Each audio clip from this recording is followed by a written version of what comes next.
দর্শক, আপনাদের সবাইকে সাদর আমন্ত্রণ জানাচ্ছি মিল্ক ভিটার ঝটপট ইফতারে। আর সঙ্গে আছি বরাবরের মতো আমি রাহিমা সুলতানা রিতা। আশা করি আপনারা ভালো আছেন, সুস্থ আছেন। আসলে এই সময়ে নিজেকে সুস্থ রাখাটা খুব জরুরি, আর বিশেষ করে রোজাটা পড়েছে গরমে। গরমে আমরা সারাদিন যদি রোজা রাখি, আমাদের কিন্তু সেহরিতে একটা ভালো খাবার নেওয়া খুব জরুরি। আর পানি জাতীয় খাবার, এক গ্লাস দুধ অথবা এক গ্লাস লাস্সি, এগুলো যদি আমরা খাই মিল্ক ভিটার দই দিয়ে, মিল্ক ভিটার দুধ দিয়ে, তাহলে কিন্তু আপনি সারাদিন এনার্জি পাবেন। আর সাথে দুটো খেজুর, এই জিনিসগুলো খুব জরুরি। প্রতিদিনের মতো আজও আমি আপনাদের মজার একটি রেসিপি তৈরি করে দেখাবো। খুবই সুস্বাদু, ইফতারের জন্য অত্যন্ত ভালো।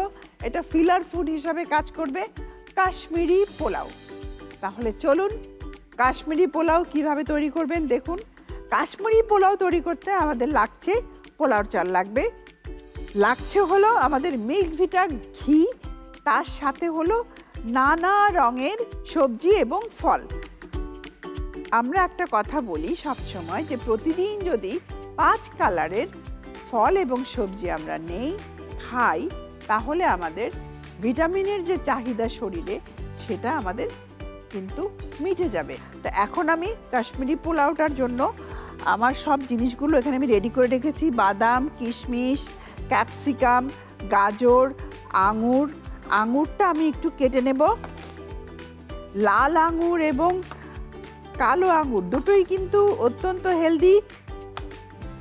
আঙুর অ্যান্টিঅক্সিডেন্ট, আপনারা জানেন। একটা জিনিস, আমাদের ইমিউন সিস্টেমকে বুস্ট করার জন্য এই শাক সবজি ফলমূলের কোনো বিকল্প নেই। ফল এবং সবজির মধ্যে গাজর, টমেটো পর্যন্ত আর ক্যাপসিকাম পর্যন্ত থাকলেই যথেষ্ট। এবারে আমি চুলাটা ধরিয়ে নেব। প্রথমেই আমি দিয়ে দেব মিল্ক ভিটা ঘি। মিল্ক ভিটা ঘি দিয়ে দিচ্ছি 2 টেবিল চামচ দিয়ে দিচ্ছি আমি এখানে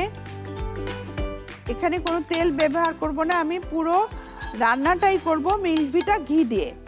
বুঝতেই পারছেন, মিল্ক ভিটা ঘি ইফতারির সময় আমরা কিন্তু খেতে পারি। ঘি প্রাচীনকাল থেকেই খাবারে কিন্তু ব্যবহার হয়ে এসেছে। আমাদের যে বাদামগুলো আছে একটু রোস্ট করে নিচ্ছি। এখানে কাঠবাদাম, কাজু বাদাম, সাথে গাজরটা দিয়ে দিচ্ছি। অন্য সবজিগুলো আমরা পরে অ্যাড করে দেব এবং চাল দিয়ে দিচ্ছি।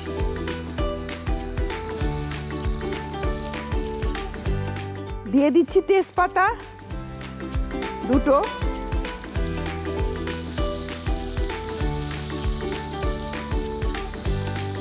গাজরটা আমি আগে দিলাম এই কারণেই, কারণ গাজর সেদ্ধ হতে একটু সময় লাগে, সেই কারণে। এবারে আমি দিয়ে দেবো একটু গরম মশলা পাউডার, অ্যাড করে দিলাম। দিচ্ছি আলু বোখারা, কিশমিশ,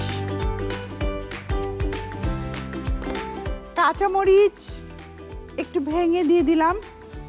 যেহেতু আমরা একটু ঝাল পছন্দ করি, সেই কারণেই কালো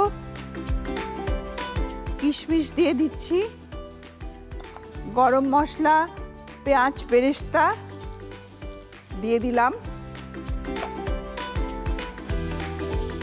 চালটা কিন্তু মোটামুটি ভালোই ভাজা হয়ে গেছে। এখন আমি পানিটা অ্যাড করে দিব। এখানে আমি কিছুটা পানি গরম করে রেখেছিলাম আগেই, কারণ এখানে গরম পানি ব্যবহার করতে হবে। গরম পানি দিয়ে দিচ্ছি। যতটা চাল ঠিক তার ডবল হবে পানি।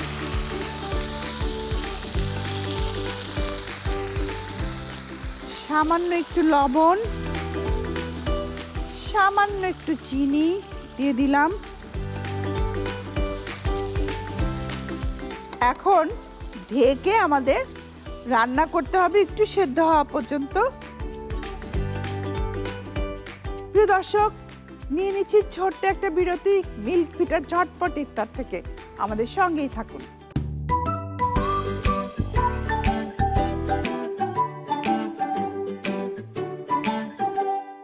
প্রিয় দর্শক, ফিরে এলাম মিল্ক ভিটার ঝটপট ইফতার বিরতির পর। আমাদের রান্না চলছে, অলরেডি প্রায় হয়েই এসেছে।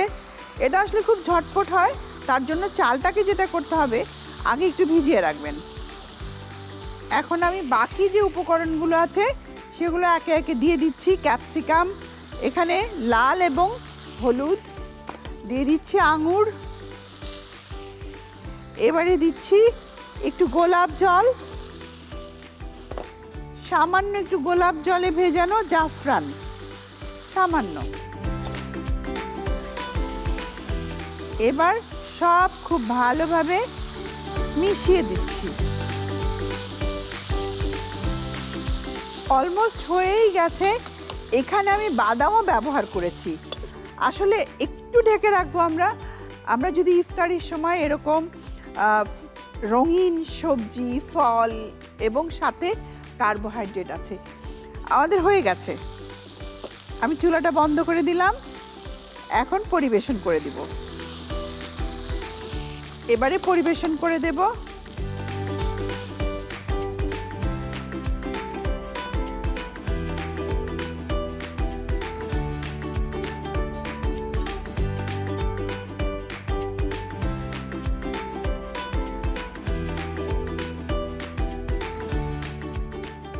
এত কালারফুল হয়েছে যে এর সাথে আর কিচ্ছুর দরকার হয় না।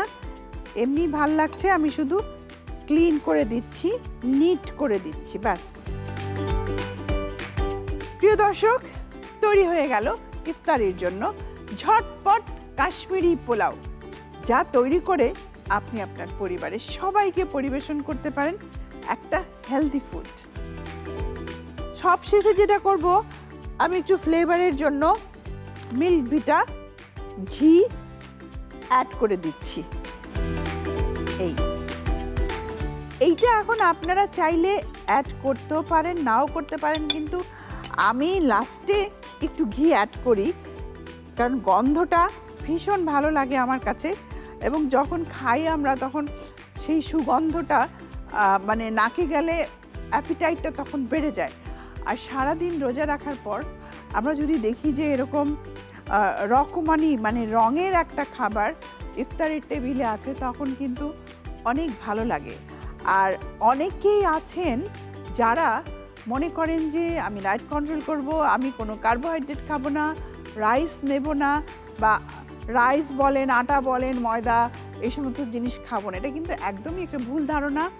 আমাদের প্রতিদিন কিছু না কিছু কার্ব নিতেই হবে। সেটা আমি মানে ইফতারিতেই নেই অথবা আমি সেহরিতেই নেই। সবচেয়ে ভালো হয়, আমি যেটা মনে করি, অল্প পরিমাণে আমরা 1 কাপ পরিমাণ ইফতারিতে খেলাম, আবার সেহরিতে গিয়ে আরেক কাপ খেলাম। খুব বেশি খেলাম না, পেটটা যেন ভারী না হয়। আবার সেহরিতে গিয়ে আরেক কাপ যদি খাই, তাহলে সারাদিন যে রোজা রাখবো আমরা, তার এনার্জিটা কিন্তু পেয়ে যাব। আসলে ব্যালেন্স লাইফ, ব্যালেন্স ফুড, এটা খুব ইম্পর্টেন্ট জীবনের প্রত্যেকটা ক্ষেত্রে। তাহলে দেখা যাবে নিজে ভালো থাকতে পারবেন, পরিবারের সবাইকে ভালো রাখতে পারবেন। প্রিয় দর্শক, আমরা আপনাদের তৈরি করে দেখালাম ঝটপট একটা ইফতারের রেসিপি, কাশ্মীরি পোলাও। ইফতারে তৈরি করবেন, পরিবারের সবাইকে নিয়ে উপভোগ করবেন। আসলে ইফতারের টেবিল এমন একটা জায়গা যেখানে আমরা সবাই একত্রিত হই। সবাই ভালো থাকবেন, আমাদের সঙ্গেই থাকবেন, আর RTV সঙ্গে থাকবেন।